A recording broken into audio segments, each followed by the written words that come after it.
नमस्कार, स्वागत है आप सभी का विष्णु एजुकेशन ग्रुप के इस डिजिटल प्लेटफॉर्म पर। मैं उम्मीद करता हूं आप सब लोग स्वस्थ होंगे, मस्त होंगे और जबरदस्त होंगे। बिल्कुल, आज के सेशन के अंदर हम चर्चा करेंगे जलवायु परिवर्तन के कारण एशिया पर सर्वाधिक प्रभाव क्यों पड़ रहा है, उसके बारे में चर्चा करें। अब उसके बारे में चर्चा करने से पहले ये देखें कि ये चर्चा के अंदर क्यों आता है। अब ये चर्चा के अंदर आता है औद्योगिक क्रांति के बाद ग्रीन हाउस गैस उत्सर्जन और ग्लोबल वार्मिंग में तेजी से वृद्धि होती है। जो औद्योगिक क्रांति हुई थी, औद्योगिक क्रांति के बाद जो ग्रीन हाउस गैस का उत्सर्जन और ग्लोबल वार्मिंग है, इसके अंदर सबसे ज्यादा तेजी आती है। अब इससे सबसे ज्यादा तेजी आई तो इसका प्रभाव किस पर पड़ा? सभी महाद्वीपों और महासागरों पर पड़ रहा है इसका दुष्प्रभाव। जो विश्व के जो भी महाद्वीप है और महासागर उसके ऊपर सर्वाधिक प्रभाव पड़ रहा है।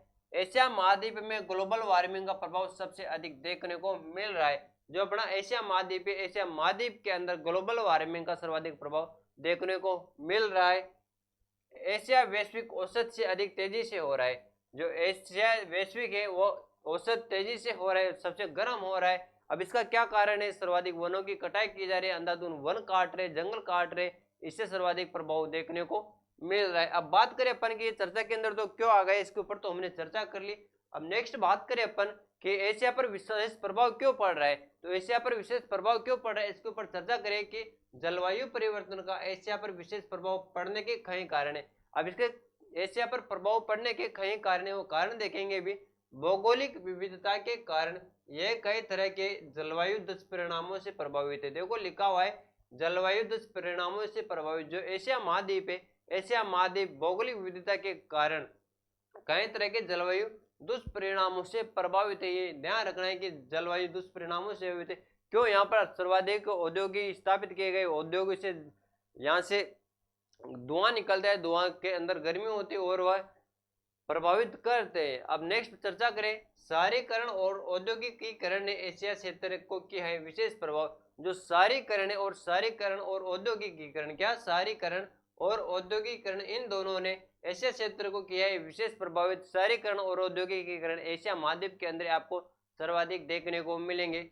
नेक्स्ट बात करें अपन की आर्थिक कारणों की वजह से जलवायु परिवर्तन को रोकने के लिए मापदंडों पर काम नहीं कर पा रहे एशियाई देश। जो एशियाई देश है, एशिया के देश, जो भी देश है, वो आर्थिक कारणों की वजह से जलवायु परिवर्तन को रोकने के लिए मापदंडों पर कार्य नहीं कर रहे, यानी कोई भी कार्य नहीं कर रहे। अब वो कार्य क्यों नहीं कर रहे? वहां पर क्या आर्थिक कारण है, उनके पास पूंजी नहीं है। इस कारण से क्या है, इसको रोकने के लिए कोई कार्य नहीं कर रहे, कोई कदम नहीं उठा रहे। अब इसके पश्चात हम बात करें कि यह प्रभाव देख लिया अपन कि विशेष प्रभाव एशिया महाद्वीप पर क्यों पड़ता है। अब बात करें अपन जलवायु परिवर्तन को रोकने के लिए क्यों नहीं हुई अभी तक कोई ठोस कार्रवाई, कि अभी तक कोई ठोस कार्रवाई क्यों नहीं हुई। जलवायु परिवर्तन हो रहा है, इसको रोकने के लिए अभी तक कोई ठोस कार्रवाई क्यों नहीं हुई, इसके बारे में चर्चा करें।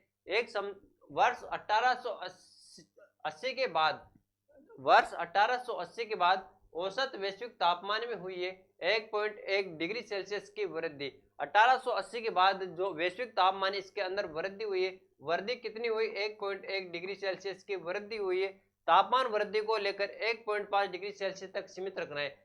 पहले समझौता हुआ था, एक पेरिस समझौता, इसके अंदर क्या किया गया था, को तापमान में वृद्धि है, तापमान के अंदर वृद्धि कितनी होनी, इससे अधिक नहीं होनी चाहिए, 1.5 डिग्री सेल्सियस से अधिक नहीं होनी चाहिए, यहाँ तक सीमित रहना चाहिए। बट अभी बात करें तो कितनी वृद्धि हो गई है, यहाँ पर वृद्धि हो गई 1.1 डिग्री सेल्सियस वृद्धि हो गई है। यह पेरिस समझौता किया गया था। अब जलवायु परिवर्तन के संकट से निपटने के लिए अभी तक नहीं बन रहे कोई ठोस रणनीति। अभी तक कोई भी ऐसी कोई रणनीति नहीं बनाई गई जो इसे जलवायु परिवर्तन से निपटा जा सके। इसके पश्चात बात करें कि इसकी मुख्य वजह क्या है, कि अभी तक क्यों निपटा नहीं जा रहा है। इसकी मुख्य वजह जलवायु विधि, जो जलवायु है, जलवायु के लिए अभी तक कोई बजट नहीं आया है।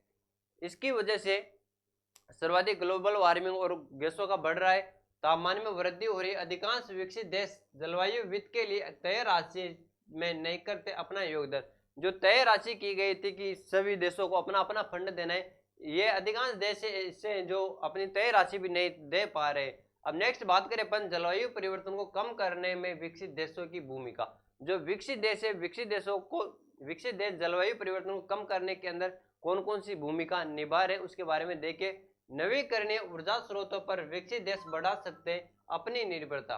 जो विकसित देश है, विकसित देश नवीकरणीय ऊर्जा स्रोतों पर अपनी विकसित देश बढ़ा सकते हैं अपनी निर्भरता। इसके पश्चात बात करें जलवायु वित्त की सहायता से विकसित देश कर सकते हैं कमजोर देशों की मदद। जो कमजोर देश है, कमजोर देशों की मदद कर सकते हैं, जो विकसित देश है वो मदद कर सकते हैं। ग्रीन टेक्नोलॉजी ट्रांसफर, अनुकूलन उपयोग उपायों के लिए फंडिंग और अक्षय ऊर्जा परियोजनाओं के लिए जलवायु वित्त की उपलब्धता जरूरी है। विकसित देश उन्नत तकनीकों के विकास और उनके प्रसार में कर सकते हैं नेतृत्व। अब आगे की राह क्या है, आगे की राह के बारे में चर्चा करें। जलवायु परिवर्तन के दुष्प्रभाव से विश्व का कोई भी देश नहीं है अछूता।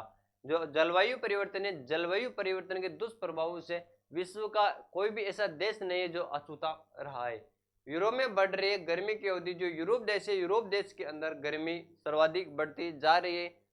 लोगों को जलवायु परिवर्तन के खतरों के प्रति सक्रियता से जागरूक करना जरूरी है।